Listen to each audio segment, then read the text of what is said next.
मैंने एक हफ्ता पहले एक वीडियो अपलोड करी थी बिग स्कैम एक्सपोज के नाम से। तो आपके हिसाब से इस पूरी लड़ाई में कौन सही है कौन गलत है? नहीं, सिर्फ ये नहीं बोलना है कि आप प्रॉपर लॉजिकली ये बताना है कि अगर मैं सही हूं तो क्यों हूं और अगर मैं गलत हूं तो क्यों हूं। मेरा ये जो ओपिनियन है ना, वो मेरे भाई के भी एक्सपीरियंस पे बेस्ड है, ना कि जस्ट मैं आपका या किसी और का व्यू देख कर आई हूँ। बेसिकली मैंने इसको बहुत करीब से देखा है, क्योंकि जब हम 11th और 12th में थे, अभी मैं यूपीएससी कर रही हूँ यहाँ पर, तो जब हम 11th और 12th में थे तो मेरे भाई को भी ऐसे लोगों ने अप्रोच किया था, मुझे भी कई बार अप्रोच किया था। वहां पे आपने देखा होगा किस तरीके से मोटिवेट किया जाता है, कैसे एक इंसान एक को अलग सा ही इन्वायरमेंट क्रिएट कर दिया जाता है कि आपको समझ में ही नहीं आएगा कि क्या गलत है क्या सही है। वो इतने कॉन्फिडेंट हो गए, स्पेशली एक लड़की थी, मेरी फ्रेंड थी, वो मुझे बोलती थी कि तू चल तू चल। तो हमेशा उसके स्टेटस पे मुझे यही दिखता था कि कोई BMW के साथ फ़ोटो पोस्ट कर रहा है। Exactly guys, I am not lying. तो कोई मर्सिडीज़ के साथ डाल रहा है। तो भाई ने भी मुझे कल ये बात बताई कि ये सब फेक होता है। अगर प्रोडक्ट बेचना तो आप सिंपली बेच दो ना, कि हाँ साबुन है 10 रुपए का, ले लो। उसके पीछे आप BMW क्यों दिखा रहे हो, जो कि वो पॉसिबल नहीं है। Exactly, that is the truth. कुछ लोगों को ये लग रहा है कि ये लड़ाई मेरे और विवेक बिंद्रा के बीच में है, जबकि ऐसा कभी था ही नहीं। ये कुछ लोग समझ रहे हैं या वो खुद समझ रहे हैं। ये लड़ाई एक्चुअल में सच और झूठ की है। ये लड़ाई एक्चुअल में सही और गलत की है। सर इसमें गलत क्या है वैसे? सर वो कोई तिकड़म लगा के अपना कोई प्रोडक्ट बेच रहा है। सर ऐसे बहुत सारे लोग हैं दुनिया में जो कुछ ना कुछ कर ही रहे हैं, कई सारी टैक्टिक्स लगा रहे हैं। और जैसे एडवर्टीजमेंट में बहुत सारा कुछ होता है, तो सर ये भी इसने भी कोई अपनी टैक्टिक्स निकाली है, तो उसमें सर गलत क्या है अपना प्रोडक्ट बेचने वेरी गुड पॉइंट कि इसमें गलत क्या है। कोई बताना चाहेगा कि इसमें कुछ गलत है या नहीं है या ये सही है? सर बेसिकली इसमें सबसे पहले हमारे लोग 18 to 25 के एज ग्रुप के बच्चों को टारगेट किया जाता है और इसमें उनको सेमिनार तक ले जाया जाता है और उनको ज़बरदस्ती आप अपने कुछ भी बेच रहे हो उन्हें फंसा दिया जाता है। सर अजीब टाइप के वहाँ म्यूजिक वगैरह चल रहे होते सेमिनार में। मैं खुद भी ज्वाइन किया था कंपनी में और वो बोलते थे कि आपको आपकी दाढ़ी आने से पहले आपकी गाड़ी आ जाएगी। आई नहीं सर। सर सबसे पहले मैं ये कहना चाहूँगा, क्योंकि जिस आपने बिग स्कैम वीडियो अपलोड की यूट्यूब पे, उसमें आपने ना नाम किसी का बताया ना कंपनी का नाम लिया। तो अगर मैं जैसे चोरी कर रहा हूँ, आप चोर चोर कह रहे हैं, अगर मैंने वो गलती की है तो ऑब्वियसली मैं चिढ़ूंगा उस बात से। आप अगर नाम लेते तो गलत था, कंपनी का या उनका या किसी स्पेसिफिक पर्सन का, तो गलत होता। आपने नाम तो नहीं लिया, और अगर नाम नहीं लिया है आपने और अगर मैं गलत हूँ तो मैं चिढ़ूंगा। और एक और मजेदार बात बताइए, जब वो वीडियो अपलोड हुई कितनों को समझ आया था मैं किसके बारे में बात कर रहा हूं? बहुत कम लोगों को। अगर वो कुछ नहीं करते, चुपचाप बैठे रहते, तो 2 दिन में सब भूल भाल जाता सब खत्म हो जाता। मतलब एक टीचर है जो क्लास में सामने खड़े होकर के बोल रही है तुम में से किसी एक ने चोरी करी है, और एक बच्चा खड़ा होकर के बोलता है मैंने चोरी नहीं करी है, मैंने चोरी नहीं करी। अरे नहीं करी तो बैठा रहे ना चुपचाप। सर इस पर मैं अपने थॉट शेयर करना चाहूँगा। सबसे पहले तो कोई कोर्स बेचना या प्रोडक्ट बेचना कोई गलत नहीं है, लेकिन प्रोडक्ट का अगर आप 50,000 का बेच रहे हो तो उसकी औकात भी होनी चाहिए उतनी। उनके प्रोडक्ट की औकात है 100 रुपये की, लेकिन बेच रहे हैं 50,000 में। सर एक पॉइंट और मैं शेयर करना चाहूँगा। प्लीज बोलिए। लाइक किसी को पसंद नहीं आया और आप उससे कह रहे हो कि आप दूसरों को सेल करो, तो वो उससे ही बड़ा स्कैम है।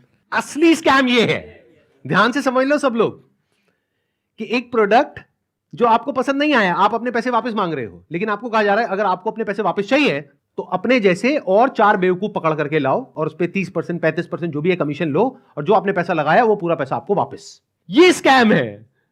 अच्छा, इसी में अगर कोई जेन्युइन प्रोडक्ट हो तो क्या ये स्कैम है? नो सर, नहीं है। ये भी ध्यान से समझ लेना। तो मजे की बात यह है कि जब मैंने स्कैम को एक्सपोज किया तो ऐसी हजारों कंपनीज हैं इंडिया में, उनमें से सिर्फ एक ही कंपनी वाले और उस कंपनी का मालिक नहा धो करके मेरे पीछे पड़ गया। इसका मतलब क्या निकालोगे? अब आ करके कह रहे हैं कि बताओ इसमें स्कैम क्या है, तो ठीक है मैं बताता हूं स्कैम क्या है। आज अच्छे से बताता हूं और पूरी दुनिया को समझाता हूं कि स्कैम होता क्या है। तो एक काम करते हैं, एक वीडियो देखते हैं। उस वीडियो को देखने के बाद में आप लोग अपने व्यूज बताइएगा कि स्कैम है या नहीं है। दोस्तों मेरा नाम नीरज है, मैं राजस्थान जोधपुर से हूँ। बड़ा बिजनेस है। अभी 5 दिन पहले 4 तारीख को 4 सितंबर को मुझसे एग्रीमेंट पे साइन करवाए और बोले कि आपका जो ये केस है हम सोल्व कर देंगे और जो आपका बाकी पेमेंट है वो हम आपको रिफ़ंड कर देंगे। 4 तारीख के बाद हमारा एग्रीमेंट हुआ। मुझे सेटलमेंट एग्रीमेंट दिया कि आप एग्रीमेंट पे साइन करो, इसको अच्छे से रीड करो, पढ़ो इसको, फिर आप साइन करके हमें भेजो, तब हम आपका जो पैसा है वो हम आपको रिफ़ंड कर देंगे। मेरा जो भी पैसा है मैक्सिमम जो है अब 35,000 मेरा पैसा बड़ा बिजनेस में भी बाकी है। लॉस तो अगर मैं बोलूँ तो मेरा कैश का 1 लाख का मेरा लॉस हुआ है 2 साल के अंदर। एक साल मैंने फुल काम किया, DMT भी पैसा खर्च किया, आना जाना बहुत स्ट्रगल किया, लेकिन पैसा नहीं कमा पाया। 1 लाख का मैं लॉस करके बैठा हूँ। लेकिन जो बड़ा बिजनेस को मैंने दिया था उसमें मेरा 35,000 अभी बाकी है बड़ा बिजनेस लेने का। और जो हमारा एग्रीमेंट का साइन हुआ था वो हुआ था 40,000 का। तो मेरा समीर करके नाम है, तो उन्होंने मुझको एग्रीमेंट दिया और बोला कि 40,290 रुपये जो अमाउंट है वो आपके हम अकाउंट में ट्रांसफ़र कर देंगे जब आप एग्रीमेंट साइन करके हमें भेजोगे उसके बाद।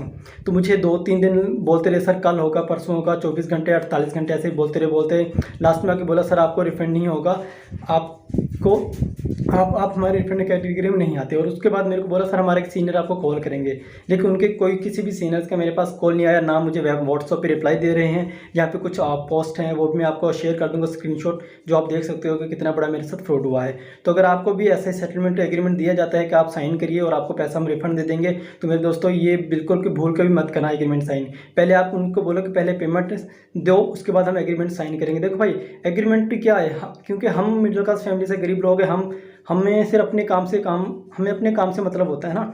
तो हमें जब अपना पैसा मिल जाएगा तो हम पैसा लेके हमें क्या करना बड़ा बिजनेस है ना, हम उनके बारे में नेगेटिव क्यों बोलेंगे। उसके बाद इन्होंने मुझसे वीडियो भी बनवाया, मेरा यूट्यूब चैनल था वो भी डिलीट करवा दिया, व्हाट्सअप ग्रुप भी डिलीट करवा दिया, लेकिन मेरा पैसा इन्होंने रिफंड नहीं किया। जो उन्होंने बोला मैंने वो किया, लेकिन मेरा पैसा इन्होंने रिफंड नहीं किया है। इसलिए मैं दोबारा सब वीडियो बनाना सोशल मीडिया पर जब तक मेरा पैसा नहीं मिल जाता है मैं तब तक वीडियो बनाता रहूँगा और अपनी लड़ाई में लड़ता रहूँगा। अगर वो मेरी तरफ लीगल एक्शन भी मेरे ऊपर लेंगे तो उसका मेरे को कोई दिक्कत नहीं है, क्योंकि वैसे भी हम बर्बाद हो चुके हैं, हमारा पूरा सब कुछ है जो उजड़ चुका है ना।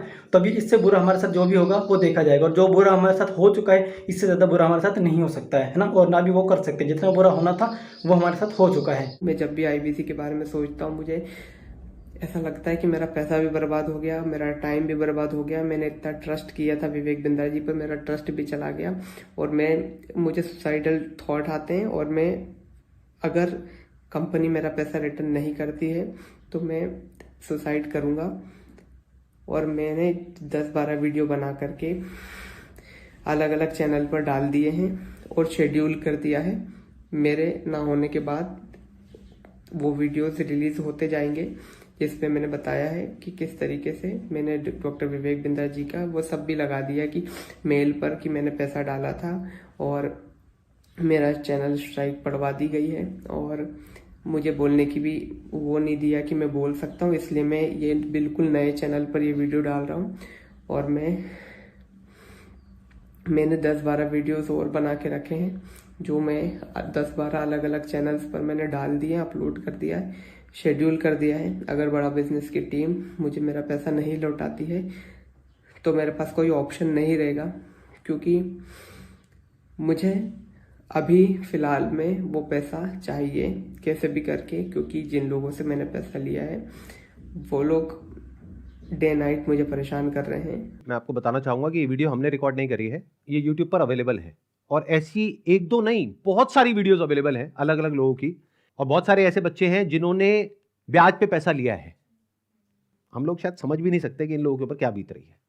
और ऐसी 1-2 नहीं बहुत सारी वीडियोस हैं, आप जा करके यूट्यूब पे सर्च कर सकते हैं। अब जरा इस इंसान के बैकग्राउंड को देखो कि इंसान है कौन। ये अपने नाम के आगे क्या लगाते हैं? डॉक्टर। जब यहां पर ये आए थे तो मुझे लगा था डॉक्टर है,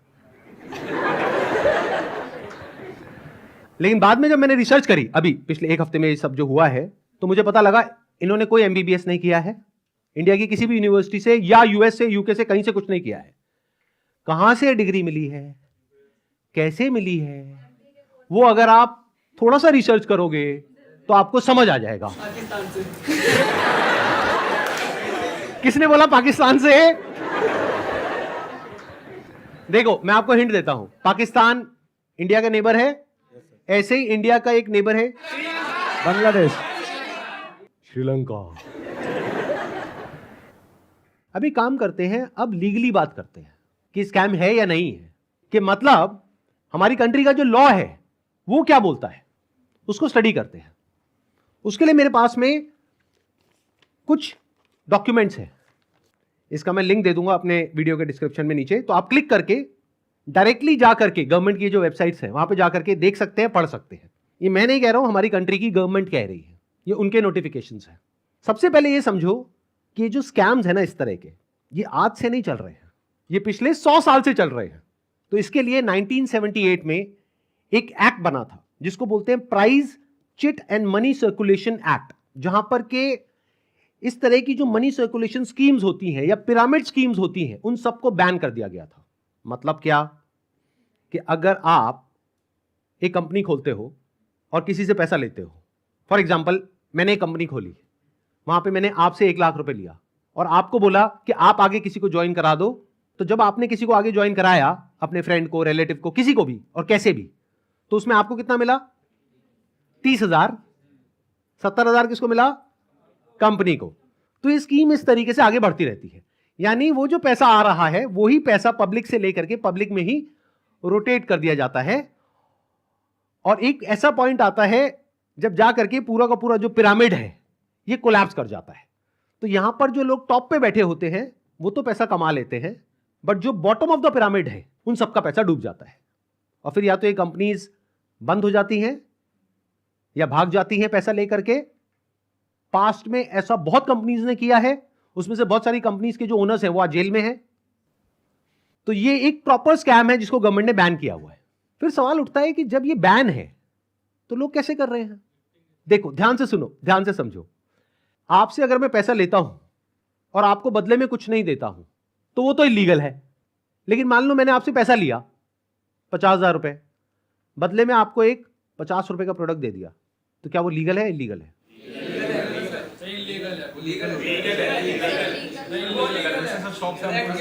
हो गए ना कंफ्यूज? तो ये एक लूपहोल है, ये जो लॉ है उसके अंदर, इसको ये लोग यूज कर रहे हैं। मतलब गवर्नमेंट ने क्या कहा कि अगर आप किसी के घर का दरवाजा तोड़ते हो और अंदर जाते हो और चोरी करते हो तो आपको सजा होगी। लेकिन ये लोग क्या बोल रहे हैं कि देखो दरवाजा लिखा है, खिड़की नहीं लिखा है। खिड़की से तो हम जा सकते हैं ना।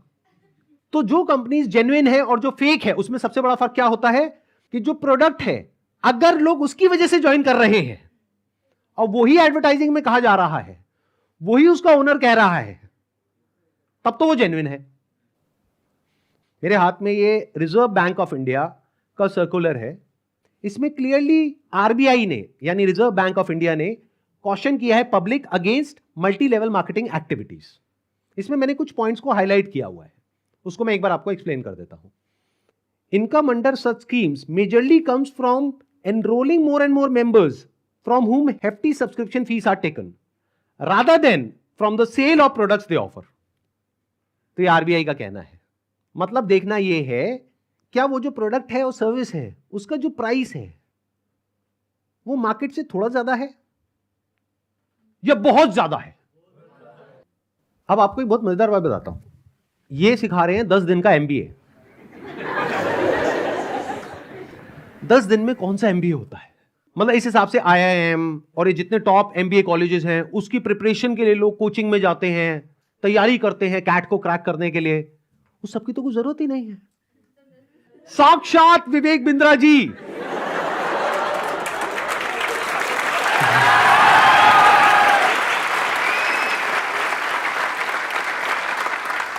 आपके सामने 10 दिन तक रोज प्रकट होंगे और आ करके आपको 10 दिन में एमबीए करा देंगे।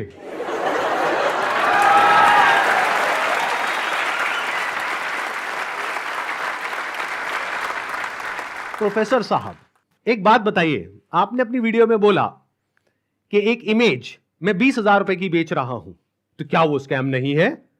और वो 50,000 का कोर्स बेच रहे हैं तो वो स्कैम है? इसका क्या मतलब है? मतलब भाई साहब ये है कि मेरी जो 20,000 की इमेजेस हैं वो कौन खरीदता है? आप में से कोई भी है जिसने आज तक मेरी कोई भी इमेज खरीदी? Not even a single person. तो हमारी इमेजेस कौन खरीदता है? जो बड़ी बड़ी कंपनीज हैं, बड़े बड़े ब्रांड्स हैं जिनकी टर्नओवर हजारों करोड़ रुपए की है, वो 20,000 रुपए की इमेज खरीदते हैं। क्यों खरीदते हैं? क्योंकि अगर वो इमेजेस हमसे नहीं खरीदेंगे और खुद शूट करेंगे तो उनका खर्चा आएगा 5 से 10 लाख रुपए, और वो इमेज कितने में मिल गई? 20,000 रुपए में। हमने जब वो शूट किया तो हमने 10 लाख रुपए लगाया, तब जाकर के 20,000 में एक इमेज बेची। तो इसमें किसका फायदा है? उस कंपनी का भी फायदा है और हमारा भी फायदा है। इसको बिजनेस बोलते हैं।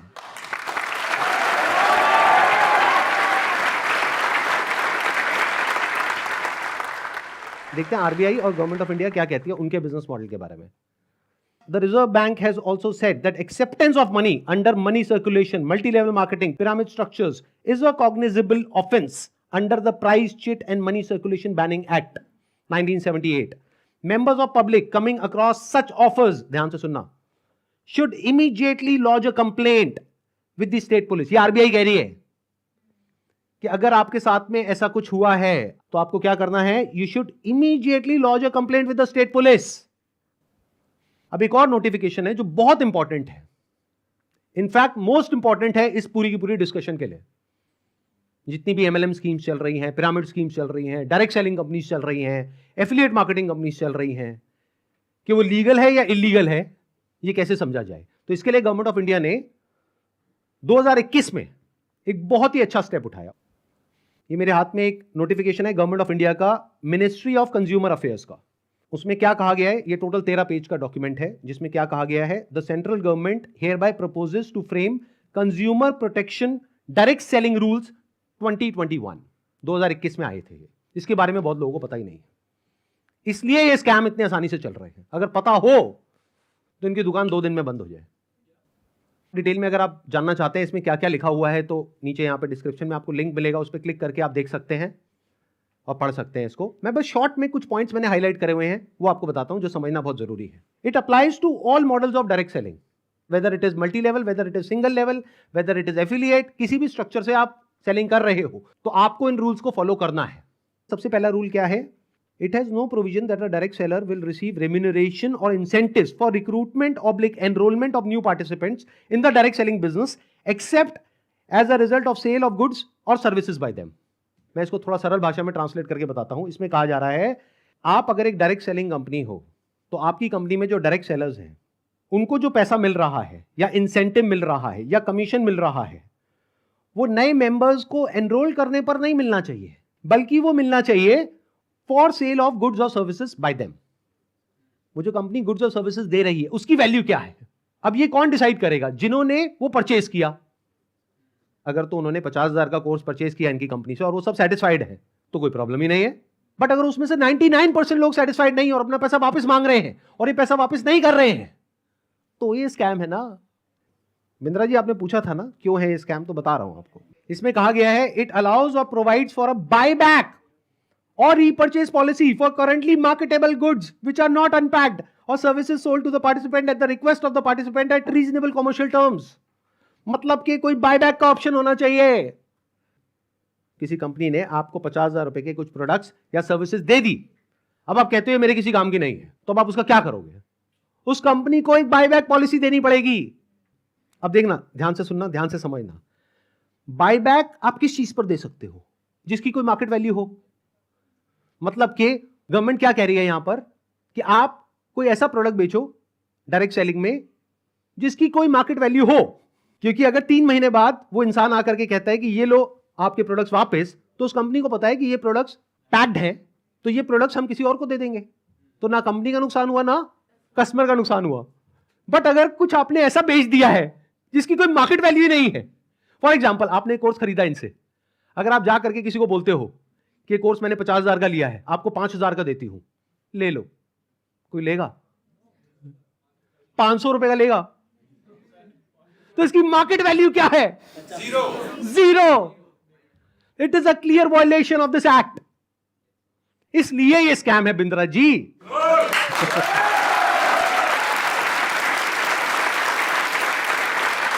उन्होंने एक बहुत बड़ी गलती कर दी।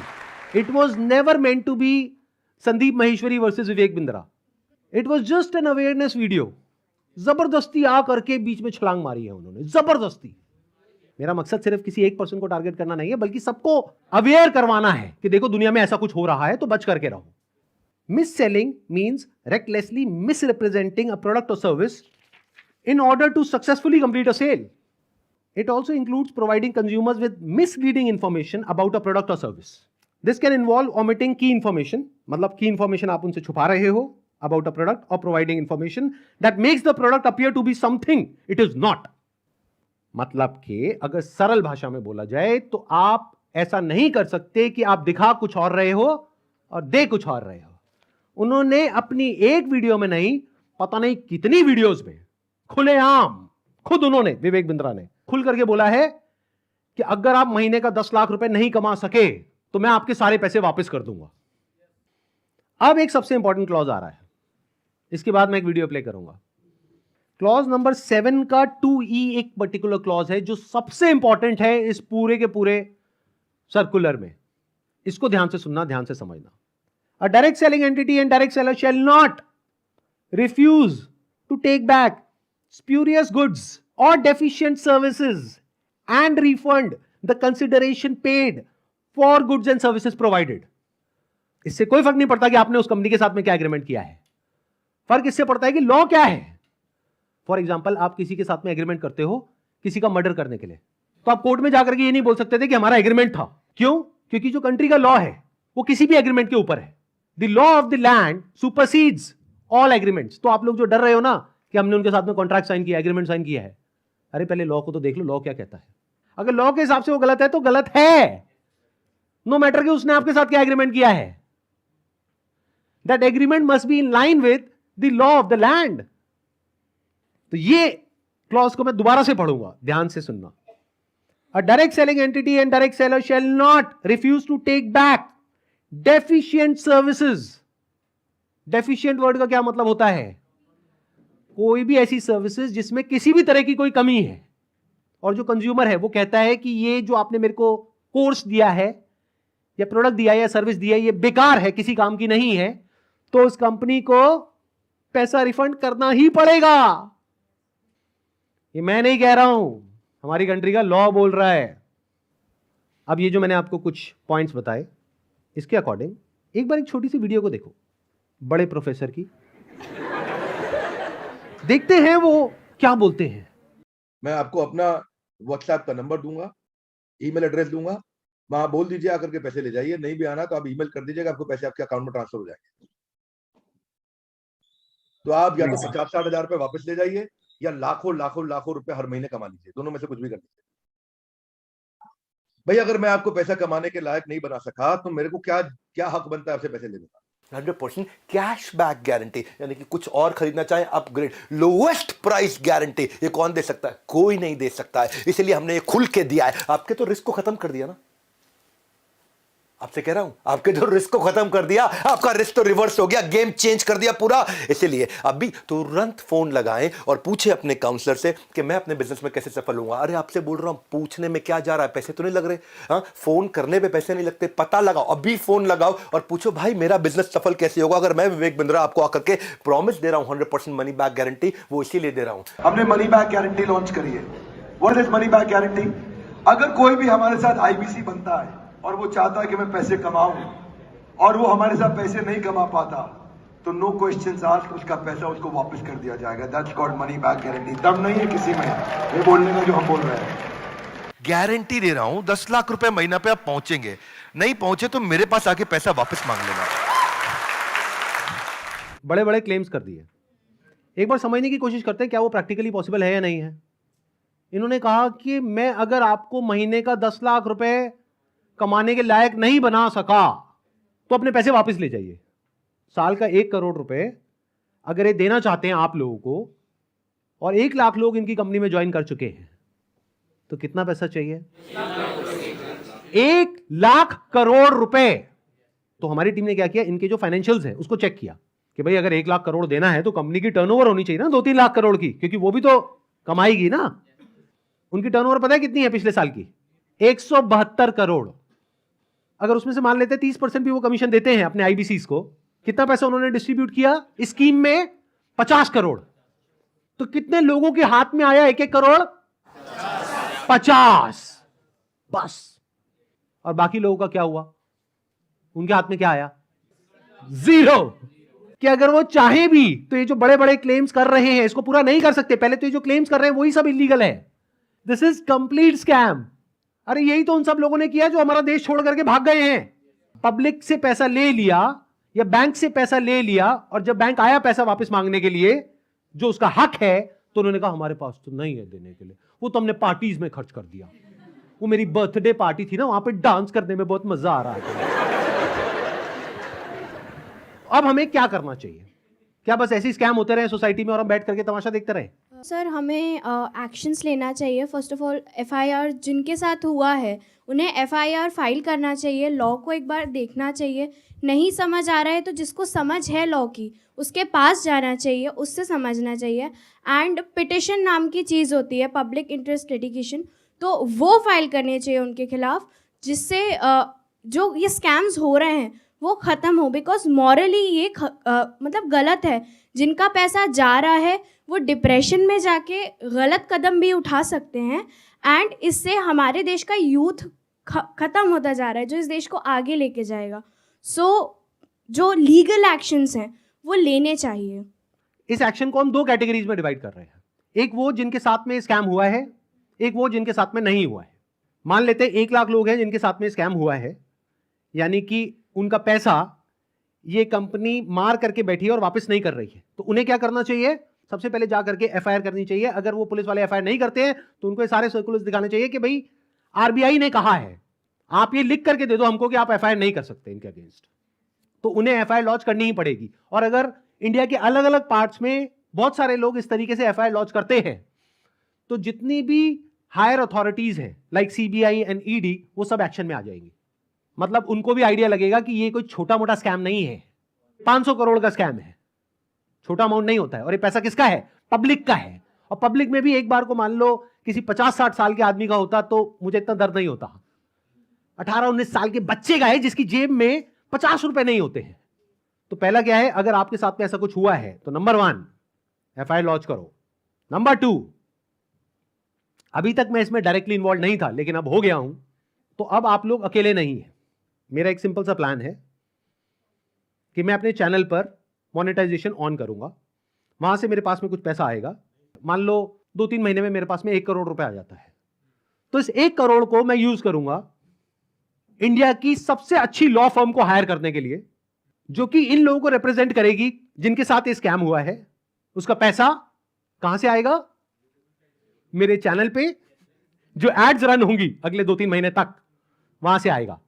अगर उस पैसे की मुझे जरूरत पड़ी तो, अगर उतना पैसा मैं खुद अरेंज कर पाया तो मैं एड्स ऑन नहीं करूंगा। लेकिन अगर मैं अपने बेस पे अरेंज नहीं कर सकता हूं तो मैं एड्स ऑन कर दूंगा। तो तैयार रहना, कल को बोलना मत कि एड्स कहां से ऑन हो गई। जरूरत पड़ी तो मैं 1-2 महीने के लिए एड्स ऑन करूंगा, फिर बंद कर दूंगा जैसे ही मेरे पास में उतना पैसा आ जाएगा जितना उस लॉ फर्म को देना है। फिर वापस से अगर मेरे पास में पैसा खत्म हो गया उनको देने के लिए 6 महीने बाद, फिर से एड्स ऑन कर देंगे। अपने घर की खेती है, क्या दिक्कत है?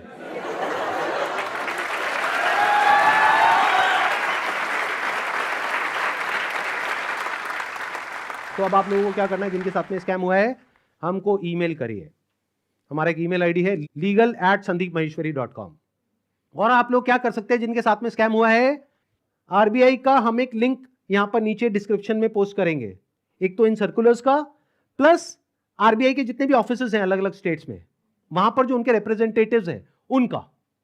तो आप क्या कर सकते हैं जिनके साथ में ऐसा कुछ हुआ है, एक लेटर लिखिए छोटा सा, उसमें जो भी मन में है इंग्लिश में हिंदी में लिख दीजिए कि आपके साथ में ये हुआ, ये हुआ, ये हुआ, ये हुआ, और आपको अपना पैसा वापस चाहिए, लेकिन वो पैसा वापस नहीं कर रहे हैं।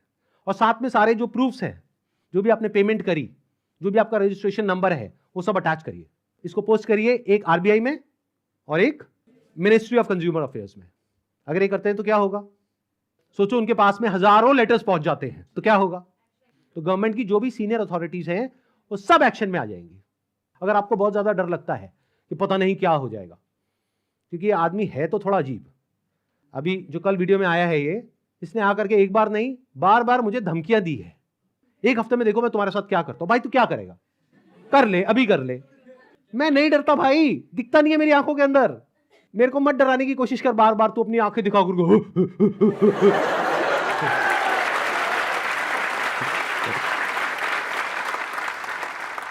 अगर मेरे को एक्चुअल में कुछ हो गया अगले 1 हफ्ते में, तो सारा शक किस पे जाएगा? है ना?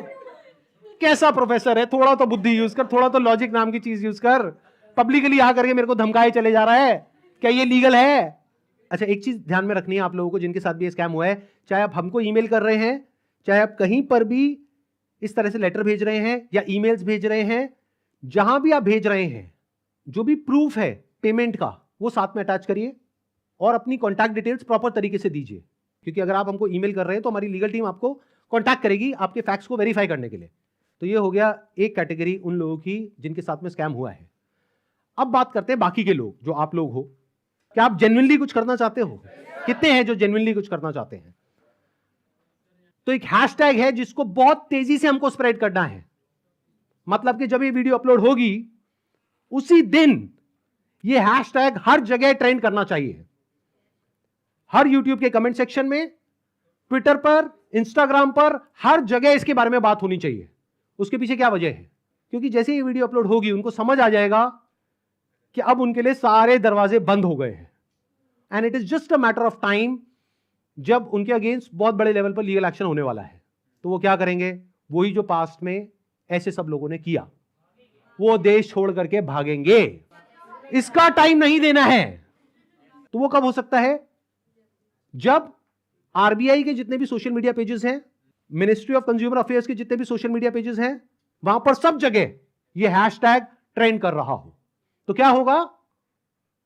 इमीडिएटली उसके ऊपर एक्शन होगा। तो अब इनको रोकने का क्या तरीका है? एक हैशटैग है, ध्यान से सुन लो इस हैशटैग को, और ये यहां पे आ भी जाएगा नीचे और वीडियो में भी दिख रहा होगा आपको। Hashtag stop Vivek Bindra. रोको इसको भाई।